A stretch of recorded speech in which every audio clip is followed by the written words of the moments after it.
Hey everyone, welcome to today's Level Up series that we're going to talk about click-based intent marketing, email, I should have put in here.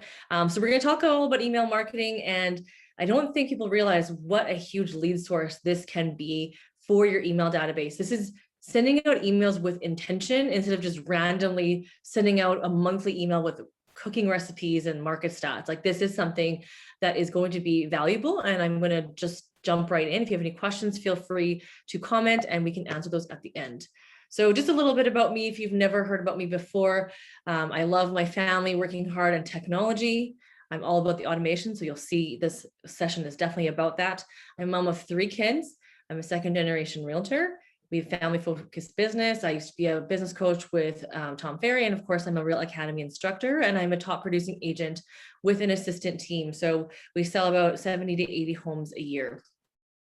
So today we're going to talk about the types of email campaigns, what click-based intent marketing campaigns can look like. I'll share a case study of what I've recently done and the results from that. And also just an overview of how to set up automations in MailChimp. I'm not going to dive super into that because that could take quite a long time. So you'll want to just tune into another session. I could deep dive in there, or you can send me a message and I can send you a video. And of course, the Q&A. So the types of email campaigns that you are maybe familiar with or you know of: once a month, you send out an email. Maybe you send out an email inviting clients to events. We do that. We use Eventbrite. Maybe you send out database emails. You do a big mass email to your database and say, hey, the market's hot. Are you looking at selling a house? Maybe you do that.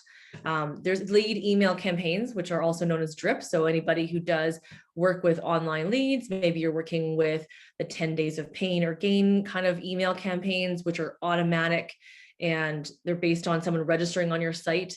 And then they're basically being prompted every day, maybe every 2 days, to be emailed, and it's an automatic thing. And then of course, there's the click-based intent marketing. And that's what I'm going to talk to you about today. I'm not saying anything's wrong with these other email campaigns. They all have their place, but the click-based intent marketing can actually kind of replace, I would say, your once a month emails and your database emails. To be honest with you, you could probably implement a lot of these concepts into all of your emails, and it will make for better results and a lower unsubscribe rate and a higher response rate, and not just response and engagement rate, but also actual clients coming out of it. So click-based intent marketing is the practice of giving people what they want. It's personalized content. So you're not just sending, I don't know, an email to all of your database about the upcoming family child-friendly event. Because if you have people in your database that don't have kids, don't plan to have kids, just have pets, that is not interesting to them. They're going to just, might just delete it, but they also might unsubscribe because it's not relevant to them. So it's just, imagine being able to use those buckets. We use tags a lot in our CRM so that we can tag people with kids, people with young kids, people with pets, dogs, cats, that type of stuff. Getting all of that information is so valuable to help you make your marketing and your client relationship that much better. Even things like, we use a thing called Typeform at the beginning of working with a client, and we get information like if they like wine or chocolate or beer. If we know that they like these things, we can actually tag them and we can actually give them gifts that are actually relevant to them. So reimagined for your business as a realtor is the click-based marketing. So there's a 3-stage approach. This is one example, somebody that has done. This is not my personal example. I'll tell you my personal example in a bit. So stage 1, they sent 1,490 emails, 13 link clicks. This is the email. Very plain and boring email. It's nothing crazy. And right here where it says click here, 13 people clicked the link. Now, the second stage is, we use MailChimp. Go into MailChimp and see who clicked the links, because you'll see the emails that click the links. Call the people. So these ones that call for links that didn't submit. So they clicked the link and it opened up a landing page, but they didn't actually submit their information for a property value. Call those 4 people. Of those 4 people, 2 appraisals were requested for. Stage 3, text the other people who didn't open the email. So that's like anyone who didn't open the email, and use a mass text program. 14 appraisals came from that. So 25 appraisals came from this 3-stage approach. here's some other examples of click-based intent marketing. You can see they're very simple concepts. There's nothing crazy. It's not text heavy. It's very graphic. And they all have these links here. This one is from Tom Ferry, and this is something that I use. A big thing for me, I'm a big believer of Tom Ferry. It's helped my business immensely. And I just R&D, rip off and duplicate. That's what he tells us to do on all Tom Ferry things. He has a whole marketing team that kind of figure out what they need to do in order to be successful, whether it's their video marketing or their email marketing. We just copy everything that they do. Now, here he has an email where it has 4 different options. So then based on those options, it takes them to different places. And so what you can do is you can set up a plan based on a click. So if someone clicks, for example, someone to hear you and hold you accountable to higher levels of consistency, this would be a game changer. If they click that versus clicking this, they're going to get different emails sent to them. So we have it set up where when we did, for example, if you're interested in your property value, you're interested in selling now, or you are kind of worried about finding a house before selling house, we have different information. So when they click it, it would take them to different places. Ours would take them to a blog write-up or a PDF that is relevant to that answer. But it also allows us to see on the MailChimp side who clicked what. Also, if there's a landing page, like I mentioned earlier, if they submitted versus not submitted, you're able to follow up with that as well. You have a very high open rate on your emails. You can literally have an email send out 1 week after they've clicked the link that they've gotten information. And you can see that there's a 72% open rate. So this is the email that we sent out earlier. We've done 2 based case studies. This one here was an earlier one. And this says, looking for a home before selling, wanting to learn more information about your neighborhood, check out this video on home maintenance. So very different levels of commitment and interest. And then that way we can follow up with them. So here you can see the open rate was 43.7%. We had 214 successful deliveries. There's 215 recipients on it. It's not a huge list. This was in November. And then you can see this has how many people opened, clicked, bounced, and unsubscribed. It's pretty low unsubscribed. It's not like a big deal. And I noticed that the unsubscribed were actually people I didn't even know. So we are emailing our database and our leads that have come in. And our database tends to engage a lot better. So this would be a really great opportunity to engage with your database. You can click on the 4 clicks. We also recently ran another campaign, and we were able to get 2 people ask me for property appraisals right away. I got 1 phone call and I got another listing. So these are really powerful. You can see here when you see what they click, you can see this is the link that they clicked, total times it was clicked. This was clicked twice, but it was 1 unique person. So it was 1 person that clicked that link twice. And you can also see who clicked the link. When you click on this, it shows you which emails clicked and which client of yours clicked it. So it's really important. This is, I talked about Typeform. This link actually took them to a Typeform and it had them fill out information so that we could actually get that information from them. So the implementation, send an email to your entire database, call and text people who have opened your email, but also email and call people who have not opened your email. So you don't have to do it all at once. You can take your time to kind of go through it, but it's such a great way of generating business that is not you're not spending dollars to get Google pay-per-click ads. You're also talking to people that are interested, especially the ones that have clicked and engaged with you. So I'm going to show you just a quick video from MailChimp showing you an example of another company. So just put your creative hats on in terms of a notebook company and how they use MailChimp, and just imagine what you can do with this for your business. One of the challenges for us is how do we most effectively use our limited time? So the more that we can automate to deal with things to free up our time is very useful to us. We use 7 different MailChimp automations, and the most successful one is the product follow-up. The product follow-up allows us to say, hey, if you bought this thing, do you need another one at just the right time? So for example, the Confidant Notebook, we found average people spend every 4 or 5 months. We're able to time different emails that go out. Automation means more emails get sent, but more of the right email. We have a lower unsubscribe rate on the automation because it's extremely appropriate to the customer. What do we do with our extra time? drink coffee. We recently launched a podcast. It's a lot of fun, and that gives us the time that we don't have to say, oh no, we need to send out these emails, or hey, Joey, did you deal with that yet? It removes the thing from our to-do list. We definitely trust MailChimp to do a lot of our work. I mean, the automation, we send out emails very frequently to our customers. So it's been a great addition to our business.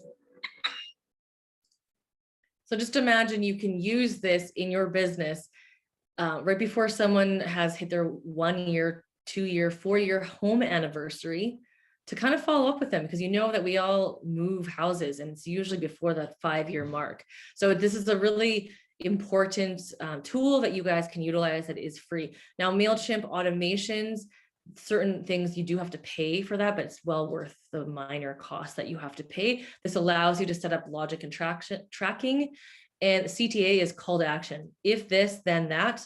So content specific to interest, kind of like what I mentioned earlier, is just if they click this link, then this is what's going to happen. Type form is also a CTA, if this, then that, content specific to interest of the reader. And that's all I have. And I see some questions, so I'm just going to pop into the chat and see what questions we have here.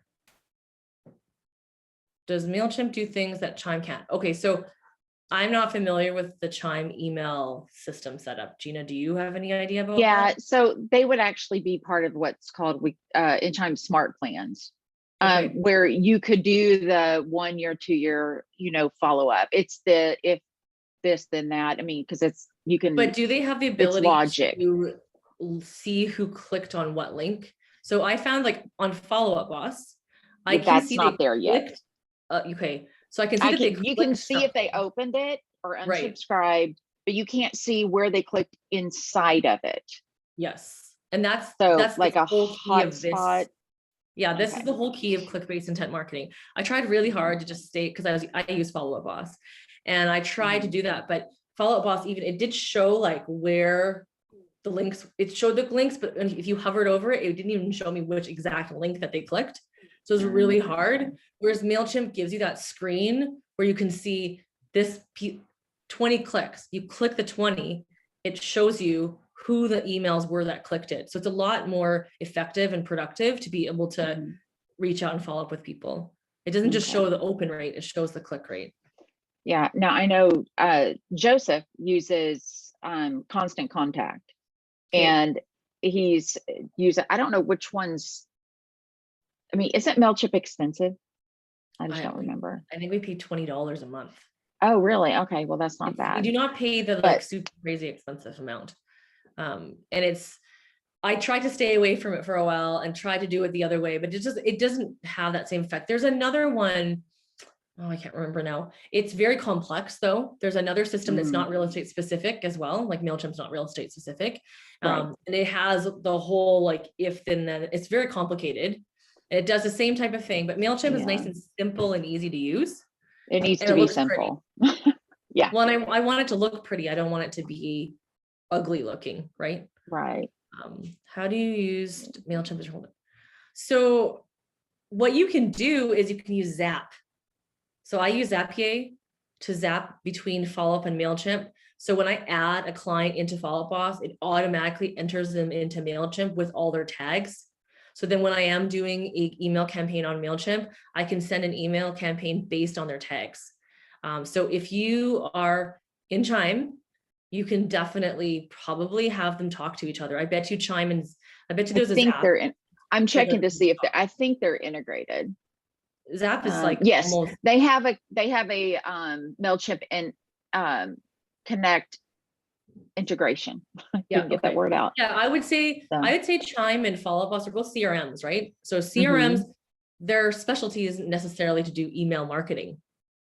I would prefer it because then I could see everything in my CRM. But actually what I found is when we do send out those emails, it does show up in our records on Follow Up Boss that email campaign was sent out. And my big thing was I didn't want to have to upload manually new people I put in my CRM into MailChimp.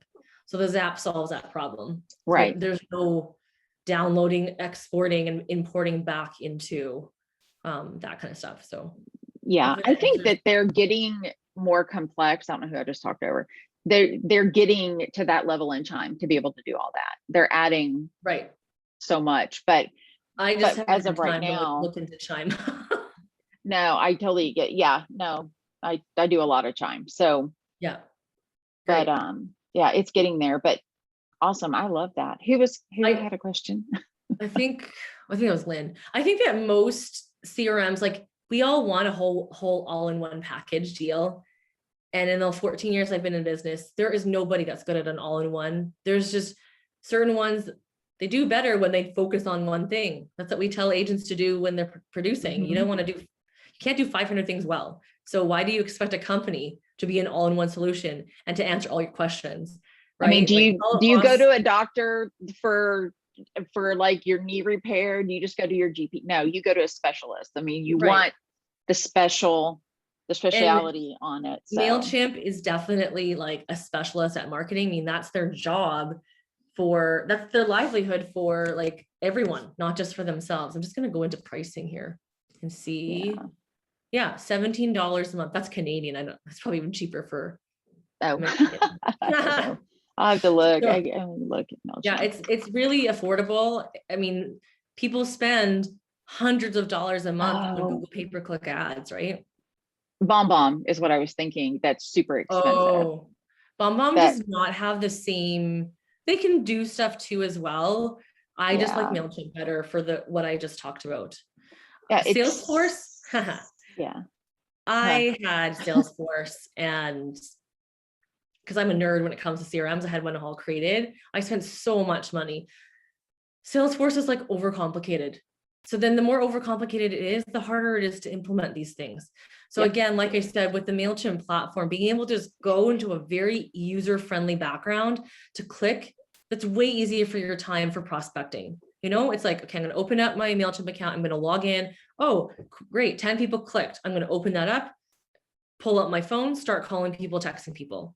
Salesforce, it's like, there is no one overview. You have to look at per client, checking each person. To me, that was such a waste of time. Yeah. And not very useful. Loom is free and just as good as I use Loom. It's not the total same as BombBomb. Like I use BombBomb for videos to integrate into and it's just this video, not a screen share.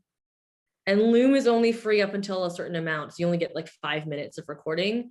So I pay for one a little bit longer. Go pick the kids up, Joe. I thought he was going to take the bus. No, he's picking the kids up. Yeah. It's Yeah. Oh, 17 standard US. Oh, okay. Well, then maybe Yeah. I pay like 20 Canadian or yeah. something like that. Well, for 500 contacts, it's $17 a month, and obviously it goes up from there, Yeah. based on the number of contacts you have. Well, and I think it's So- important too that you are cleaning up your database every once in a while as well. Because we have so Mhm. many, I mean, I don't know if it makes you psychologically feel good that you have 1,000 like people in your CRM, but if you don't actually know who they are or have spoken to them recently, why are they in there? It's of no use to you. It doesn't help you. And if anything, it Mhm. makes you more comfortable that you have lots of people in your database when you really don't. So Exactly. I would always talk about cleaning them out so that your true conversion of 10% of your database into business is actually a true conversion amount. But Yeah. the email marketing is, I just really loved it because now I'm like, good, now people aren't going to get emails they don't want. Now they're going to get emails that are relevant to them because they clicked, they want to know about this versus that, right? And now it's more specific and it will bring your business to the next level compared That to is good. your competitors who are just sending out, hey, this month's recipe is, I don't understand where that ever even came from. Why realtors are sending recipes. I don't know. Like Unless you're an actual. I'm the last person that needs a recipe. I don't cook, so. Yeah. Well, see, that's the thing too. It's not specific to the person getting it. They don't care about it, right? So we've kind of defaulted to like market stats because like that's my profession, is the real estate industry. So then, but even within the industry, it's like, well, maybe not. Maybe my client just bought a house. They don't want to know about the market anymore, but hey, they want to hear about our events, right? Or sometimes they don't want to hear from us anymore because they're good. But then there's other people, even though they just bought a house, they're stalking realtor.ca still. They're still looking at listings. They're still looking at the market. So it's totally dependent on the person. Yeah. So like, did I pick the right one? Yeah, I know. It's so, Um, it's, do that's you run good, into yeah. problems with MailChimp going to junk and spam? So MailChimp, way better retention going into my inboxes. When I send out emails from Follow Up Us, they almost always go to junk and spam. I don't know how Chime's mass emails work, but like I had a lot of problems with that. Where are you growing your list to begin with? My database. That's But where where are you getting that to grow that database at? Are you just building it from closed transactions and your referrals? So I database think is that's what Cam was everything. asking. Yeah, everything. So it's my past clients, it's my sphere, it's my affiliates, like my business affiliates, it's my out-of-town agents. Obviously, my out-of-town agents get different emails than people who are looking to do business with me here in the city. And it's part of my lead sources. So I have like core lead sources that I'm always building, and they just all happen to go into this database as well too. That's a big key component to like always be growing your list. Okay. Cam, did that answer that? I don't know. Yeah, I guess I was looking at Okay. primarily from a new agent standpoint, I guess. I'm not a new agent, so I have a database, but sending out 1,500 emails, one might be tempted as a new agent to go buy a list, for example. No. Oh gosh, no, they got to start with their sphere. They got to sit down with a pen and piece of paper and go through every Yeah, I mean, I person don't they disagree. know. Yeah. They can just go on I their, don't let's disagree be with you. honest, they just need to go on their Facebook friend list and get all their emails, go through their phone. We all have people we know. No one has said to send out 1,500. I think like I sent out 200 because I'm like dialed in to those 200 and I'm growing it, but I don't need 600, 800 people. Like those don't convert anyways. No. Do I find email campaigns? I use both. I use direct mail and email campaigns, and my direct mail campaigns I didn't actually start doing until recently, and the direct mail campaigns complement my email campaigns. So, and it also depends because some of my direct mail campaigns are to farm area and I don't have their emails, so they're not getting my emails. But for my sphere, those two are they're correlated and they just work to complement each other. Hopefully that answers Lane's question. Lane, did that answer it for you? Yes, it did. Okay, good. Does All right. anyone else have any more questions? Let me double check here. Oh yeah. Oh, Tina just said CC can be expensive, especially if you have thousands of contacts. Oh yeah. So yeah. And I'm not sure if Constant Contact can do like every CRM, like has the ability to mass email. But what I talked about today was specifically on what links are people clicking. That is the key to this, is looking to see what links are clicking and not just what links are they clicking. Can you have an automation based on what link they clicked to send out another email?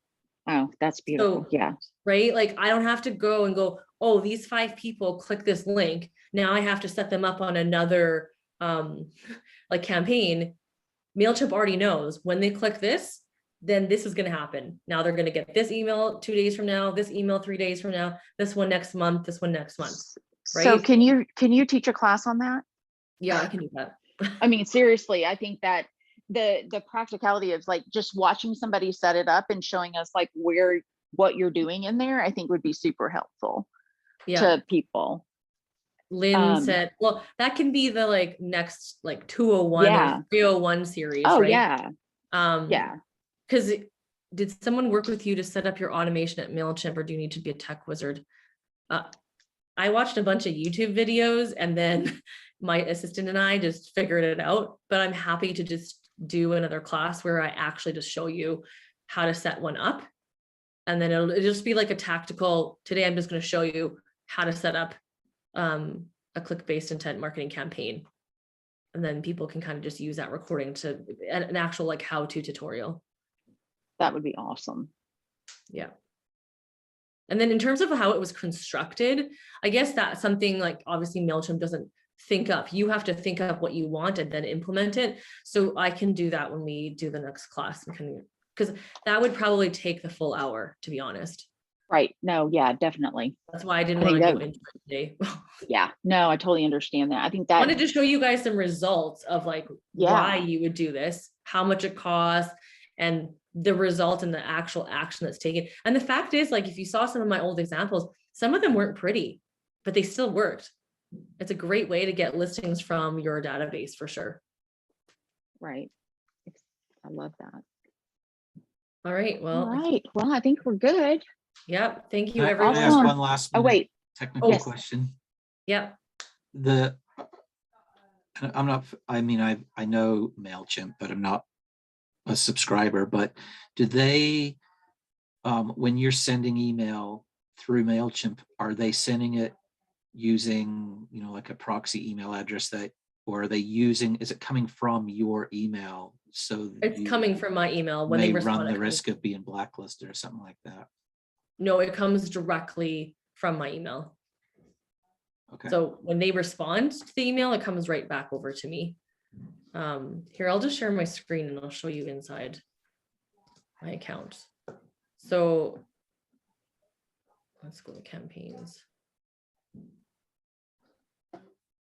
I'm just wondering if it will show you who it comes from. When I have it sent to my email, it says it's coming from Melody Wilson. So if my assistant's sending it, it still says Melody Wilson because that's the account that we signed it up under.